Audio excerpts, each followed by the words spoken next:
Meron ka daw atraso. Meron yata kayong pag-uusap ng asawa mo. Pinalalabas na pinikot mo daw siya. Oh no! Ano yun?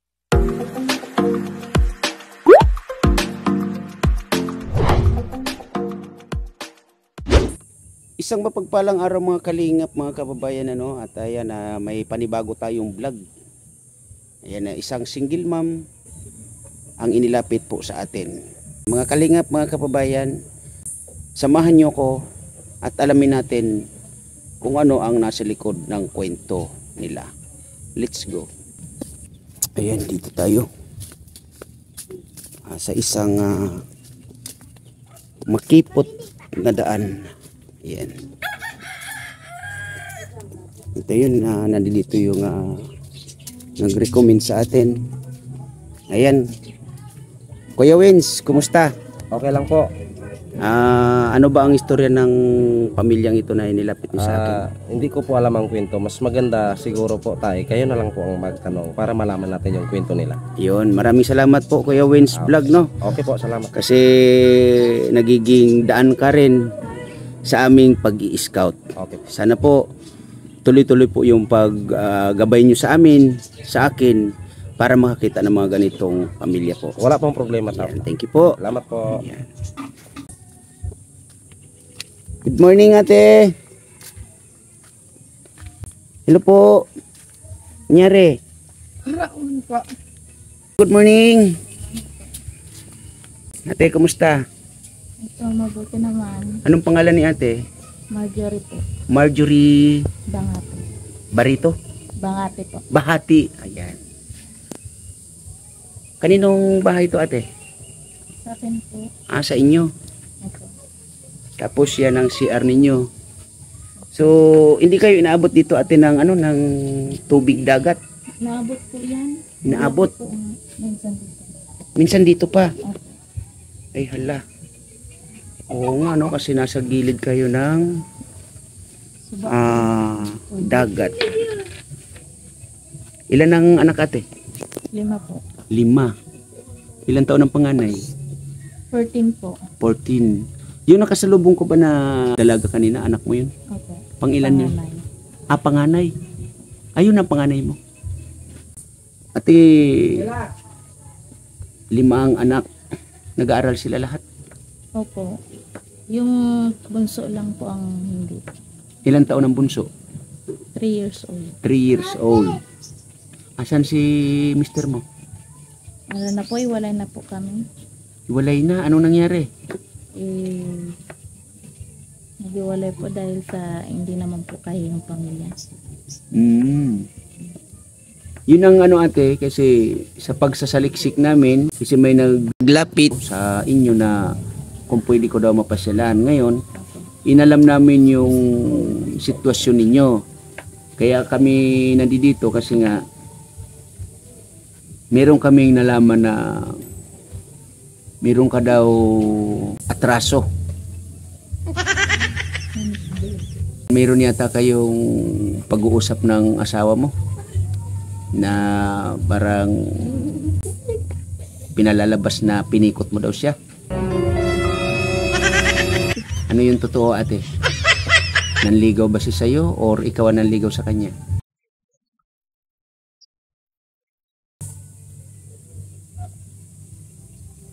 Siya naman po ang nangligaw. Siya ang nanligaw sa iyo. So nung nanligaw siya sa iyo, ano yung naging resulta? Nagsama po kami ng nagtagal na po. Yun nga po. Ilang taon kayo nagsama ni Kuya? 10 taon. 10 years. Pero sa loob ng 10 years, naghiwalay din kayo. Opo. At ito nga, may usapin na ganon. So ano yung katotohanan? Ikaw ang nanligaw sa kanya o ikaw ang niligawan niya? Ako po. Oh no! Ikaw ang nanligaw sa kanya? Hindi po. Ako po yung linigawan. Ikaw yung niligawan niya. So, yun nga, ate. Marjorie Ate Marjorie. Magmula nung naghiwalay kayo ni Kuya, kumusta yung naging sitwasyon mo bilang isang solo parent nitong 5 mong anak? Mahirap po kasi lahat sa'yo, nakaatang lahat ng responsibilidad ng ama't ina. Nasa iyo po lahat. Nasa akin. Ilan taon kayong hiwalay na? 3 taon na po. 3 years na. Simula nung baby pa po. Ilan taon na siya? 3. 3 years old. Ilang months siya nang iniwan kayo ni Kuya? 1 month. 1 month. So wala ka pang, kumbaga, wala kang pwedeng gawin nun kasi kapapanganak mo palang halos. Opo, ang nag-ano po sa akin, yung mama ko, papa ko na sila muna nag-alalay sa akin hanggang makapag yung bumalik yung lakas ko na makapagtrabaho ko na kapag extra man lang dyan sa market para may tusto sa kanila. Kasi nagagatas po to. Nagagatas pa. Baby pa siya. So ilang months siya nung nagtrabaho ka? Ano po, 3 months pa lang po nang na po ako. Nagtrabaho ka na? Opo. Kasi nagdididik naman po siya sa gatas. Chipon. Kaya sabi ko, magtrabaho na ako kahit sabi nga hindi pa kaya masyado yung katawan. Pinilit ko na kasi may mga anak akong bubuhayin. Hindi ko naman pwedeng iasa kila mama kasi mabigat yung responsibilidad ko. So habang tumatakbo ang panahon doon sa iyong trabaho, ano yung pakiramdam na ikaw yung sa'yo lahat nakaatang? Halos linalakasan ko na lang yung loob kasi imbis na isipin ko na ako lang mag-isa na nagtataguyod ng pamilya ko, linalakasan ko na lang yung loob ko para at least magawa ko yung sapat na makukuha ko para at least mabuhay ko sila maski pa paano. Kahit po yan tinitaste ko kasi pag nagpapadede nito, tapos madaling araw papasok ka na naman magpindera. Inaano ko kasi kaya yung pangangailangan kasi ko, hindi naman pwedeng iatang lahat sa magulang. Yung responsibilidad ko kung Sa loob ng 3 years, ate, na wala si tatay ng iyong mga anak, ano yung tulong na naipaabot niya sa inyo? Kasi sabi mo 1 month pa lang ba na iniwan kayo dito sa bunso mo? Okay. Yun nga, ano yung naitulong niya sa iyo? Nung 1 month po yun, nagbibigay naman po siya ng gatas, diaper.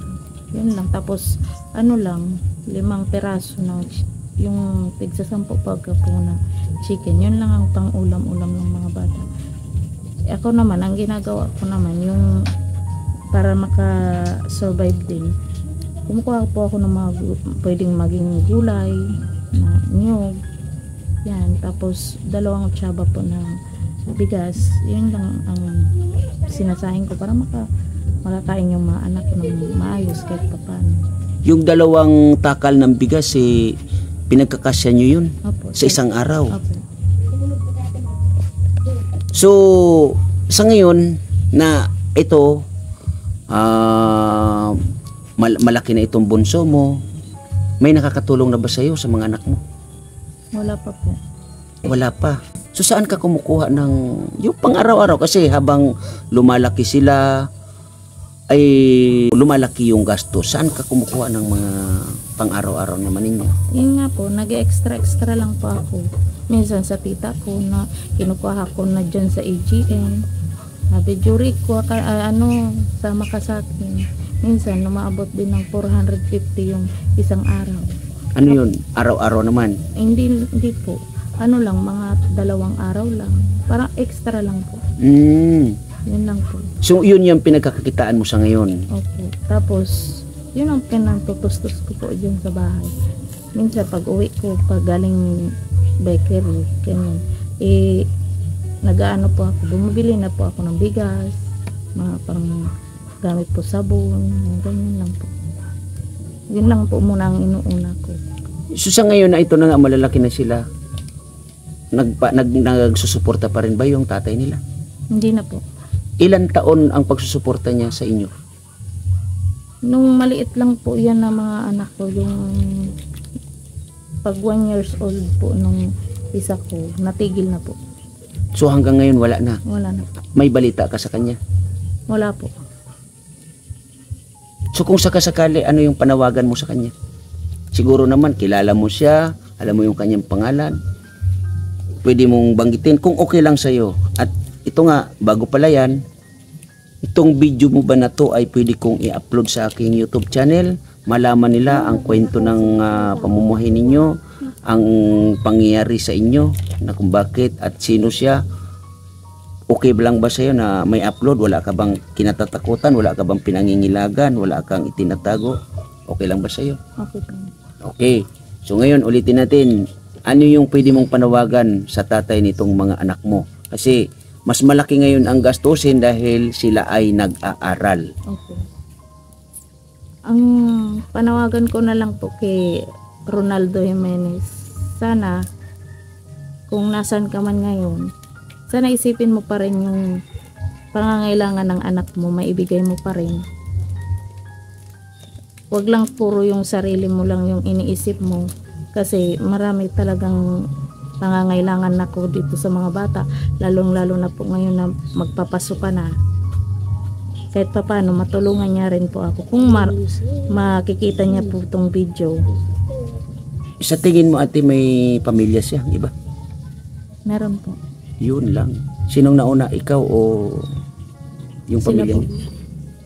Yung may nauna po sa asawa. So may pamilya sa dati. Okay. So nung nanligaw siya sa'yo, alam mo ba na mayroon siyang pamilya dati? Itinago niya. Opo, yung ang alam ko lang po, wala na po siyang asawa. Ilong lubos na. Yun ang pagkakaalam mo. Paano mo nalaman na mayroon pala siyang pamilya? May 2 anak po siya dyan. Yung babae at lalaki po. Anak. Pero sa asawa wala naman. Yung asawa niya po, nasa Makati po. So ang mga anak nito ni kuya na sa una, kilala mo? Opo, Pumupunta dito sa inyo? Hindi. Saan naman sila? nasa Makati po. Sa Maynila. So sa ngayon, kung isipin natin, baka nandun siya sa pamilya niyang una. Sa palagay mo, Andun po nga siya. nandoon. Oo. So, ate, anong pangalan nito? Ni ate. Ito ba anak mo rin? Ito? Pangatlo po. Pangatlo. Ito si ate. Anong pangalan mo ate? Kaya po. Kayla. Ito si kuya. Anak ko po yan, pangalawa. Anak mo rin. So, ito nag-aaral to. Opo. Ito, nag-aaral din. Opo. Ito nag-aaral din. So, malaking gastusin na nga to ate. Yun nga po ang inaano ko minsan na ipapaiyak nga ako kasi hindi ko po alam kung saan ako kukuha.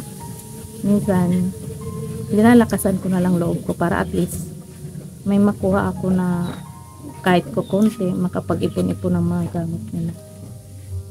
So, ate, Kayla? Ate Kayla, dito ka sa tabi ni mama mo.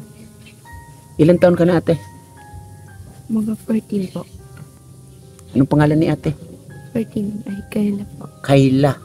Ilang taon? Mga 14 po. Magpo-14. So, nag-aaral ka sa ngayon. Apo. Anong grade? Mga grade 8 po. Magi-grade 8. Enroll ka na? Hindi pa po. Hindi pa. Bakit? Sa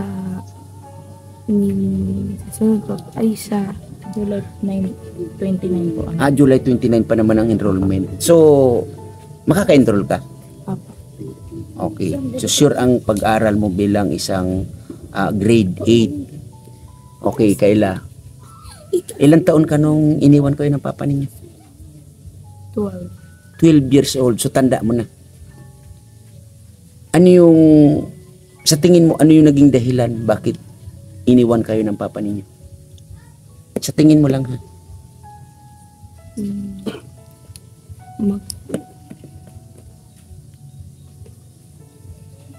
Hindi ko na po. Hindi mo gaanong ano pa. Nung nawala si papa ninyo, ano yung naramdaman mo? Malungkot po. Malungkot. Opo. Hindi mo ba kinausap si papa mo? So nung umalis si papa mo, papa nyo dito as in hindi na bumalik? Hindi na po. Hindi na talaga. Sa ngayon, ano yung pangarap mo na marating lalong-lalo na sa iyong pag-aaral? Anong gusto mong maging? Pulis po sana. Maging pulis sana. Opo. Bakit may sana? Hindi ko pa po sure. Hindi mo pa sure. Anong dahilan? Bakit hindi ka sure? Natatakot po. Bakit ka natatakot? Opo. Ba't nakakatakot ba yung maging isang policewoman? Alam mo kung ano yung pumapasok sa isip mo na posible mong abutin sa pagdating ng panahon, lalong-lalo dito sa pag-aaral mo, gawin mong daan para makamit mo siya. May boyfriend ka na? Wala pa po. Very good. Sana wag naman. Kasi ang boyfriend nandiyan lang yan. Pero yung kinabukasan, mahirap. Pagtiyagaan, pagsumikapan. Kaya ngayon pa lang, wag mo munang papapasukin siya sa isip mo. Okay? So, nanay, hindi ba kayo nahihirapan dito? Satisfied ba kayo sa sitwasyon nyo dito? Mahirap po kasi unang-una sa kapaligiran pa lang po mahirap na kasi putik tapos binabaha tumataas yung tubig dito, kaya nga pinag-iimbakan po namin ito ng mga bata para at least kahit pa paano tumaas-taas. Okay. So yung sa pang-araw-araw ninyo, ano yung sa tingin mo, ano yung sitwasyon yung sa pang-araw-araw ninyo na pangangailangan sa tingin mo? Mahirap po kasi minsan walang bigas. Yung minsan sabi ko kumana lang kayo ng saging, yun na lang pang natin, almusal lang. Minsan yung dalawang utsaba, isa lugaw lang. Pinag-aano ko sa mga bata para lang meron po makain kami sa pang-araw-araw na makaraos lang po sa araw-araw. Yun po ang sa mga bata na hindi man lang po sila magutom. Kung sakasakali ate, ano yung pinakakailangan mo? Lalong-lalo na ito sa mga anak mo. Unang-una pong kailangan ko po talaga sa kanila kasi magpapasok ka na, yung mga gamit, damit, sapatos, kasi wala po akong mapagkukunan. Tapos ito pong bahay namin kasi masisira na po yan, ang bahay namin. Ilang years na yung bahay na yan? 10 years na po. No, another 10 years pa ate. Kaya pa yan. Pwede bang makita ang loob ate? Opo. Tara, sama tayo. Butas-butas na po yan. Butas-butas na. Ito dito ang CR ninyo. Okay. Nawa ko lang po yan.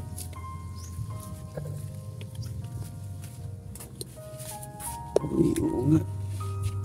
Pinagpitagpi ko na lang po yan para at least may kami. So ilan kayo dito na natutulog? 5 po. Ay, pang-anim po. 6. Kasi 5 Lahat, anak. lahat talaga ng anak mo nandito sila.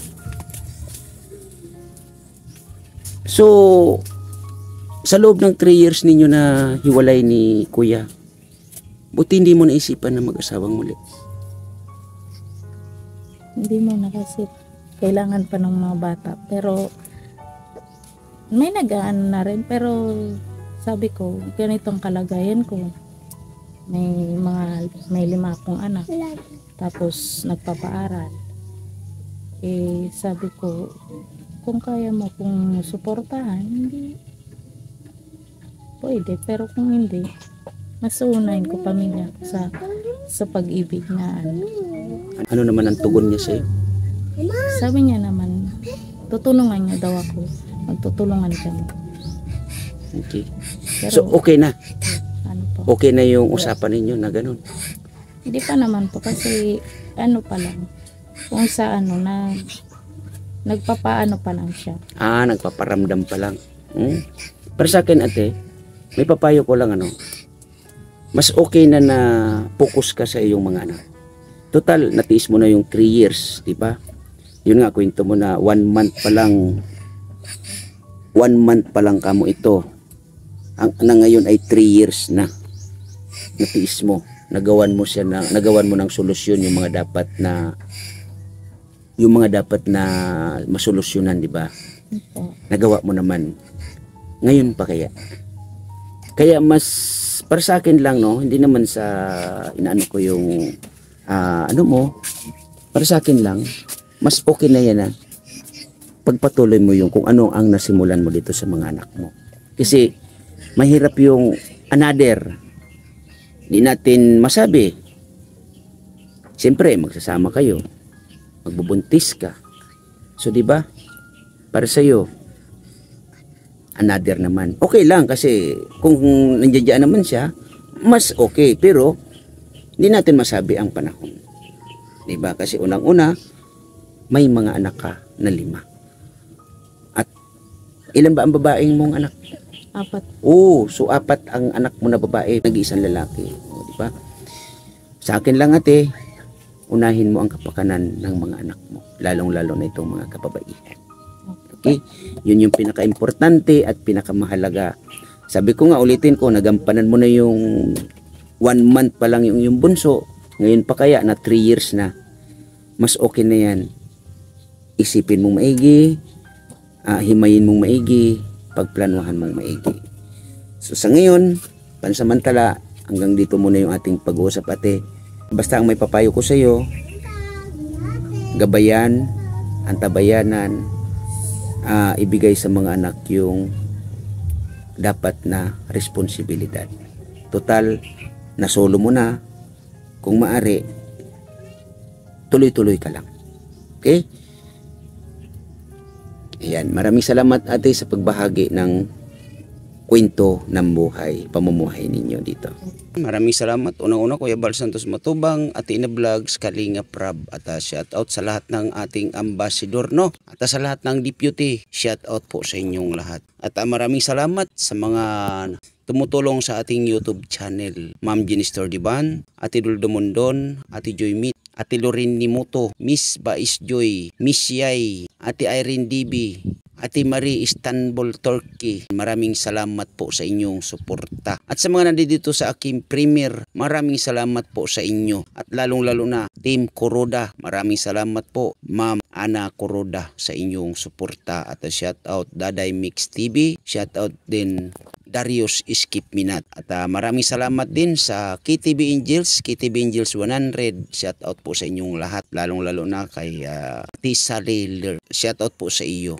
At shout out Kindred TV, shout out Maria Cosinira. At shout out din sa iyo Maestro 21 TV. At sa mga OFW natin mga kababayan, lagi po kayo mag-iingat kung saan man po kayo naroroon mga bansa. Maraming salamat po sa inyong lahat and God bless po sa inyo. Maraming salamat and bye-bye.